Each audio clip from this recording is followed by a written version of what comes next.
আসসালামু আলাইকুম। আমার ডেলিভারি দেওয়া 1 পাউন্ড চকলেট কেকের রেসিপি প্লাস ডেকোরেশন নিয়ে চলে এসেছি।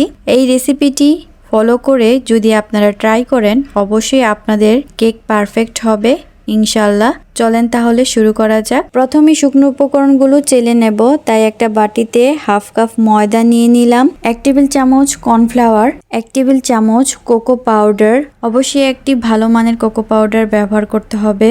আর দিয়ে দেব হাফ টেবিল চামচ গুঁড়া দুধ, হাফ চা চামচ বেকিং পাউডার, 1/4 চা চামচ বেকিং সোডা আর 1 চিমটি লবণ। এখন সবগুলো উপকরণ ভালোভাবে চেলে নেব।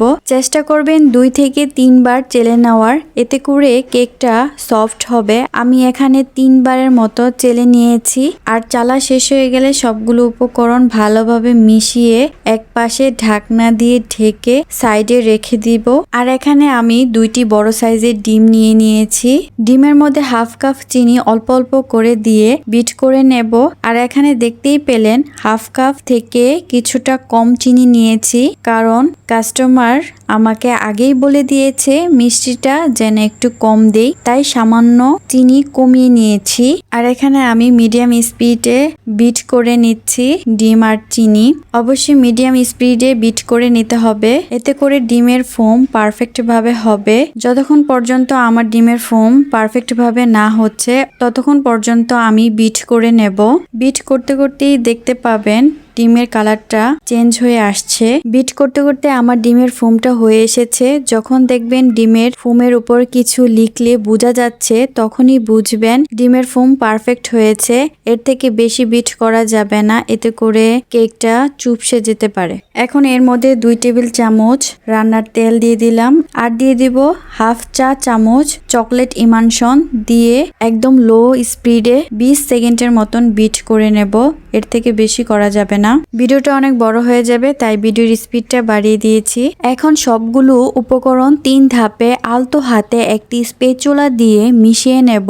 আর যে কোনো এক পাশ থেকে মেশাতে হবে। শুকনো উপকরণগুলো আলতো হাতে সময় নিয়ে মিশানো হলে এতে করে কেকটা পারফেক্ট ভাবে ফুলবে আর অনেক সফট হবে। তাড়াহুড়া করলে দেখা যায় ডিমের ফোমটা বসেও যায়, আবার কেকটা সফটও হয় না, ফুলেও না, তাই সময় নিয়ে খুবই আলতো হাতে মেশাতে হবে। এখন একটি 6 ইঞ্চি মোল্ডের কেকের ব্যাটারগুলো ঢেলে নিতেছি। একটি শাঁসলিকের কাঠি দিয়ে ব্যাটারগুলো সমান করে দিচ্ছি যাতে করে ভিতরে কোনো বাবলস ক্রিয়েট না হয়। তারপর ওভেনের 160 ডিগ্রি তাপমাত্রার সেলসিয়াসে 30 মিনিটের মতন বেক করে নেব। কেকটা বেক হওয়ার পর ঠান্ডা করে মোল্ড অফ করে নিয়েছি। দেখেন কেকটা কতটা পারফেক্ট আর সফট হয়েছে মাশাআল্লাহ। আর আমার ভুলবশত কেকের ক্রাম কোট ফিনিশিং এগুলোর ভিডিও করতে পারিনি, মনে ছিল না। যাই হোক, এখানে আমি নজেল দিয়ে কাজ করব। খুবই সহজ একটা ডিজাইন। এখানে আমি 2টি নজেল দিয়ে কাজ করেছি, 1M আর 6B। প্রথম অবস্থায় যে কেউ এই ডিজাইনটা করে ফেলতে পারবেন, খুবই সহজ। আর এই কেকের পিকচারটা আমার কাস্টমার আমাকে সেন্ড করেছিল আর বলে দিয়েছিল তাকে যেন সেম এভাবেই ডিজাইন করে দেই। তাই এটা আমার মন মতন ডিজাইন না, উনি আমাকে পিকচার দিয়ে আগে থেকেই বলে দিয়েছে তাকে এইভাবে যেন আমি সেম ভাবে করে দিই। দেখতেই পেলেন প্রথমে আমি 1M নজেল দিয়ে 3টা রোজ বানিয়ে নিয়েছি আর কিছু চেরি ফ্লাওয়ারের মতন আর কি করে দিয়েছি। আর হোয়াইট কালার ক্রিম দিয়ে কিছু 6B নজেল দিয়ে ডিজাইন করে দিয়েছি। আর অফ ক্যামেরায় আমি নামটাও লিখে নিয়েছি, কারণ আমি ক্যামেরার সামনে একদমই নাম লিখতে পারি না। এমনিতে আমার লেখা সুন্দর না, তারপরও চেষ্টা করি একটু ভালোভাবে ট্রাই করার। আর ক্যামেরার সামনে তো আরো পারি না, এই কারণে আমি অফ ক্যামেরাই করে নিয়েছি আর কি। আর দেখার সৌন্দর্যের জন্য আমি এখানে গোল্ডেন লিফ দিয়ে দিচ্ছি। এটা কিন্তু এডিবল, এটা খাওয়া যাবে। এখানে আমি গোল্ডেন সুগার বল আর হোয়াইট সুগার বল দিয়ে কেকের ডেকোরেশন কমপ্লিট করব। আজকের কেকের ডেকোরেশন কেমন হয়েছে অবশ্যই কমেন্ট করে জানাবেন। আজকের ভিডিওটা এই পর্যন্তই। আল্লাহ হাফেজ।